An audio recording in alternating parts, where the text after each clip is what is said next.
Hey y'all, welcome back to the Nexus. And as you guys can see, I'm in a different location because, for lack of a better joke, I had to Ted Cruise it out of Houston because this week I had plans as it is my birthday week. And so I ended up leaving earlier than I originally planned to make sure that my flight did not get canceled. So I'm in a hotel room, a temporary hotel room, until I can go to my original reservations. So, with that being said, I had planned on doing a whole reading vlog for y'all, which I still might do because reading while traveling is like one of my favorite things to do during like the travel period and stuff. But this hotel room echoes so crazy that I'm like, I don't know if I'm going to be able to record the way that I want to record, but just in case. I was reading Amari and the Despicable Wonders, the third book in the Amari series, because, the fourth book comes out in February, right? While I do have that book, I also have I downloaded the audiobook version from my library this morning because I want to listen to it while I'm on the bus, the MERS shuttle.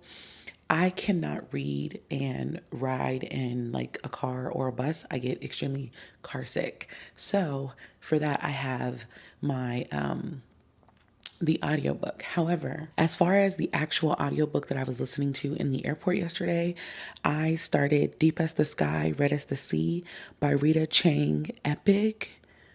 And so far, it's about a female pirate.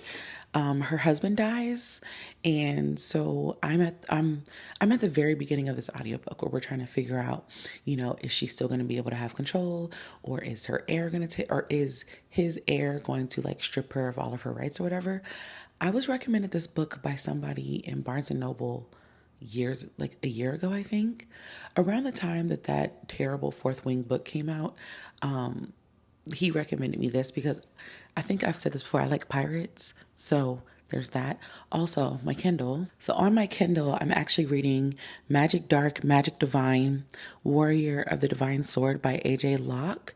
I think this book, I know for a fact Miss WLC Reader here on YouTube recommended me this book, but I don't know if I bought it from her or what. I don't remember. All I know is that I'm only on page 5. I started reading it last night and then I fell asleep. So those are the 3 books that I'm currently consuming on this trip. Not to say that like I'm gonna just have all this time in the world to read, but the Kindle stays in my backpack for whenever there's time to read. So my other people's do not arrive until Tuesday. So we're gonna kind of just do a little reading thing. Logging out till next time, nerds. Bye.